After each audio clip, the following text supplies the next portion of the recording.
ताण्डवस्तोत्रम्।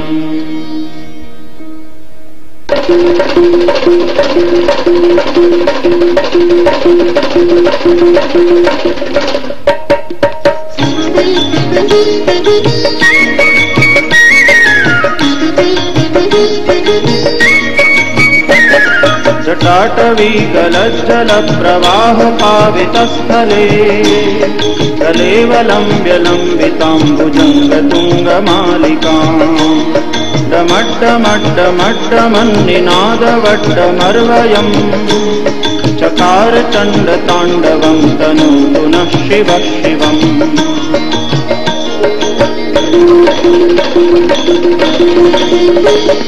जटाकटाह सभ्रमभ्रमन्निलिम्प निर्झरी विलोलवीचिवल्लरी विराजमानमूर्धनि दगद्दगद्दगज्वलल्ललाटपट्टपावके किशोरचन्द्रशेखरे रतिप्रदीक्षणं मम।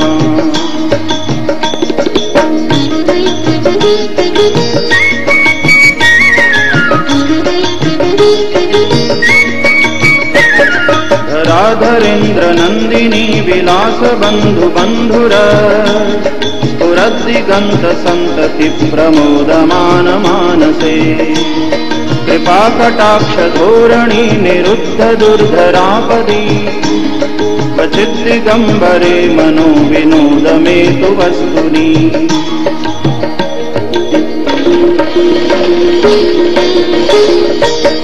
जटाभुजङ्गपिङ्गलस्फुरत्फणामणिप्रभा कदम्बकुङ्कुमद्रवप्रलिप्तदिग्वधूमुखे मदान्धसिन्धुरस्फुरत्वगुत्तरीयमेदुरे मनोविनोदमद्भुतं बिभर्तु भूतभर्तरी।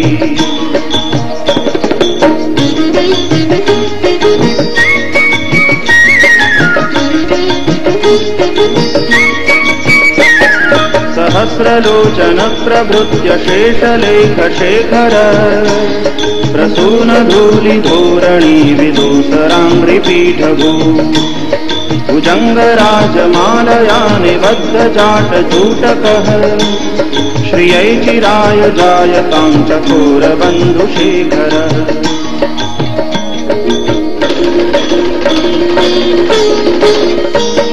ललाटचत्वरज्वलज्जनञ्जयस्फुलिङ्गभा निपीतपञ्चसायकं नमन्निलिम्पनायकम् सुधामयूखलेखया विराजमानशेखरम् महाकपालिसम्पदे शिरोजटालमस्तु नः।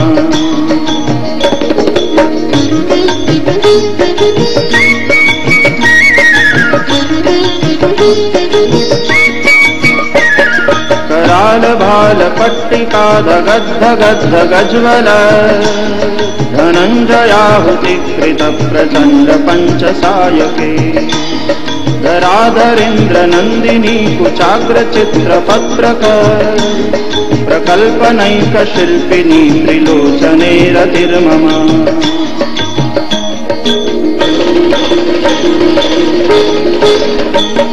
नवीनमेघमण्डली निरुद्ध दुर्धरस्फुर कुहूनिशीथिनीतमः प्रबन्धबद्धकन्धर निलिम्प निर्झरीधरस्तनोतु कृत्तिसिन्धुरः कलानिधानबन्धुरः श्रियं जगद्धुरन्धर।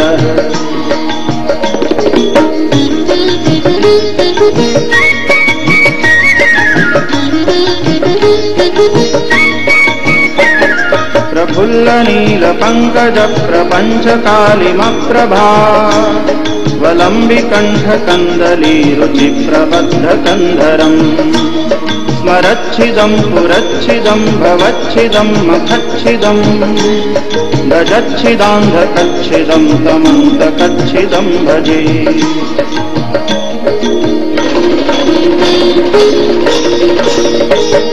अथर्व सर्वमङ्गला कला कदम्ब मञ्जरी रसप्रवाह माधुरे विजृम्भणा मधुव्रतम् स्मरान्तकं पुरान्तकं भवान्तकं मखान्तकं गजान्तकान्धकान्तकं समन्तकान्तकं भजे।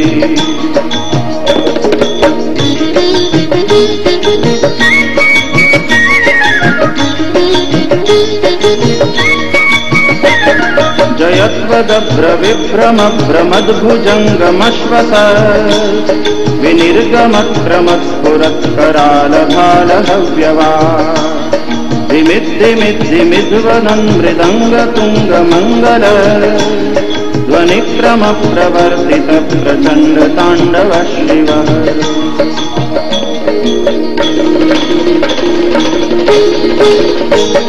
दृशद्विचित्रतल्पयोर्भुजङ्गमौक्तिकस्रजो गरिष्ठरत्नलोष्ठयोः सुहृद्विपक्षपक्षयो तृणारविन्दचक्षुषो प्रजामही महेन्द्रयो समप्रवृत्तिकः सदा सदा शिवं भजाम्यहम्।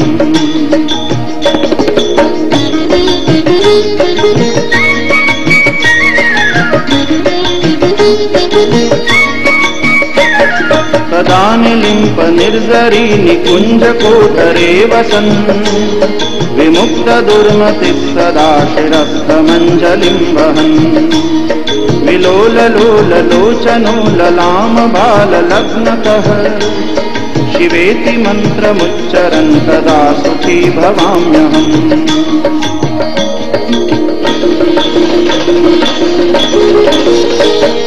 इमं हि नित्यमेव मुक्तमुत्तमोत्तमं स्तवन् पठन् स्मरन् ब्रुवन् नरो विशुद्धिमेति सन्ततम्। हरे गुरौ सुभक्तिमाशु याति नान्यथा गतिम् विमोहनं हि देहिनां सुशङ्करस्य चिन्तनम्।